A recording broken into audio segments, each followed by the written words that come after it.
Oke, kali ini saya dapat HP jadul lagi ya. Tapi ini HP jadul bukan sembarang HP jadul. Ini HP jadul yang masih banyak diburu di tahun 2025 ini. Apa ini? Ya, ini adalah iPhone 4S.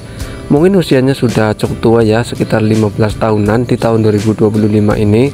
Tapi HP ini masih banyak banget peminatnya. Masih lumayan banyak yang mencari iPhone 4S di tahun 2025 ini. Bahkan di grup Facebook iPhone 4S ini juga masih cukup ramai ya. Masih banyak yang aktif di grup Facebook iPhone 4S ini.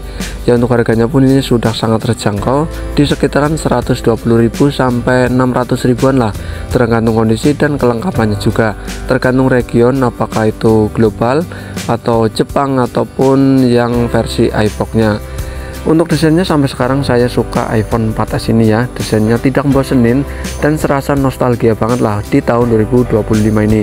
Jadi mengingatkan saya pada Samsung Galaxy Young zaman dulu yang waktu itu harganya sekitar 1,5 jutaan. Dan desainnya pun ini menurut aku cukup unik dan bisa dikatakan nostalgia banget di tahun 2025 ini. Di bagian sebelah kiri terdapat tombol volume, terus ada tombol silent ya, tapi ini sebenarnya bukan tombol karena ini geseran. Jadi untuk mengaktifkan dan menonaktifkan tinggal geser saja. Di sebelah kanan ada lubang slot SIM card ya, ini cuma single SIM. Di bagian atas ada tombol power dan ada lubang jack audio 3,5 mm. Di bagian bawah ada speaker ya, terus pengecasannya ini masih menggunakan pengecasan yang gede banget. Ini khas pengecasan HP jadul, belum pakai lightning seperti zaman sekarang. Terus di bagian depan ada tombol home, tapi ini tombol home nya rusak ya, tidak bisa dipakai. Dan di bagian atas terdapat earpiece dan ada kamera VGA. Ini belum 1 megapiksel atau 0, megapiksel, tapi ini masih VGA. Layarnya 3,5 in ya, zaman dulu sudah gede banget. Terus di bagian belakang terdapat satu buah kamera yaitu 8 megapiksel, perekaman mentok di 1080p. Ada logo Apple keroak, terus ada tulisan iPhone, dan untuk back covernya ini terbuat dari plastik ya kalau nggak salah, bukan kaca. Jadi menurut aku sih ini sudah sangat keren lah pada masanya. Untuk pemakaian sehari-hari menurut aku HP ini sangat enak sekali ya, karena di tahun 2025 ini ukurannya tergolong sangat kecil karena cuma 3,5 in.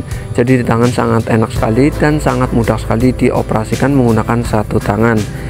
Terus untuk penggunaan sehari-hari menurut aku HP ini sudah sangat ketinggalan cukup jauh ya, karena banyak aplikasi yang sudah tidak support di iPhone 4S ini ya, karena ini menggunakan Apple Bionic A5 kalau nggak salah ya. Ini sudah sangat tua banget lah. Buat penggunaan sehari-hari aplikasinya banyak yang sudah tidak support lagi. Untuk RAM-nya ini menggunakan RAM 512 MB ya, karena zaman dulu 512 MB itu sudah sangat banyak sekali, tidak sampai 1 GB. Dan untuk internalnya ini sudah sangat gede banget pada masanya, yaitu 32 GB. Di tahun ini mungkin terlihat cukup kecil, tapi di tahun 2011 ini sudah sangat gede banget. Internal 32 GB itu bisa download apa saja lah, banyak banget manfaatnya internal 32 GB pada masanya. Paling untuk baterainya yang sangat kecil ya, cuma 1400 mAh kalau nggak salah. Jadi di tahun 2025 ini kalau belum ganti terasa sangat boros banget. Walaupun sudah ganti pun terasa cukup boros di iPhone 4S ini.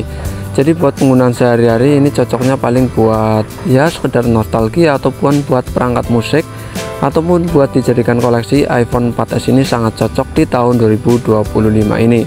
Jadi buat kebutuhan sehari-hari menginstal aplikasi ini sudah tidak zamannya lagi lah ya. Kalaupun untuk buat Facebookan ini sudah ketinggalan, tapi ini masih bisa buat install Facebook. Untuk WhatsApp sudah tidak support lagi di iPhone 4S ya, karena ini iOS 9, jadi sudah tidak support WhatsApp lagi. Terus untuk kameranya menurut aku ini sudah tergolong sangat bagus pada masanya, yaitu sekitar tahun 2011 yang lalu. Meski cuma 8 megapiksel, kameranya menurut aku tergolong sangat bagus. Ini sudah mendukung autofocus ya, jadi ini bisa digunakan untuk kebutuhan ya sekedar vlogging atau buat foto-foto mengabadikan momen. iPhone 4S ini sudah sangat cukup lah. Zaman sekarang pun ini masih cukup bisa bersaing ya dengan HP-HP keluaran zaman sekarang di rentan harga sekitar 1 jutaan lah. HP zaman sekarang yang baru di harga 1 jutaan. Kamera iPhone 4S ini menurut aku masih cukup bisa bersaing. Gambarnya pun menurut aku masih tergolong cukup bagus, dan menurut kameranya pun ini tergolong cukup lengkap ya, seperti ada selang waktu, video, foto, dan lainnya. Jadi untuk kamera di iPhone 4S ini menurut aku masih cukup bisa diandalkan di tahun 2025 ini. ya meski sudah ketinggalan sangat jauh sekitar 15 tahunan, tapi soal kamera di iPhone 4S menurut aku masih cukup bisa diandalkan. Untuk videonya pun menurut aku cukup bisa diandalkan ya, meski belum mendukung kestabilan di kameranya, tapi untuk videonya menurut aku cukup bisa diandalkan dan bisa autofocus juga. Jadi buat teman-teman yang kepengen beli iPhone 4S buat dijadikan sekedar koleksi atau nostalgia atau perangkat musik di tahun 2025 ini, menurut aku masih sangat worth it ya, karena harganya juga sudah sangat terjangkau dan desainnya pun menurut aku tidak terlalu ketinggalan zaman, terlihat sangat keren di tahun 2025 ini. Untuk sekedar browsing, HP ini pun masih bisa diandalkan ya. Untuk browsing, untuk Facebookan ataupun TikTokan, HP ini juga masih sangat lancar di tahun 2025 ini. Jadi buat teman-teman yang pengen beli, silahkan beli saja. Oke, terima kasih, mantul.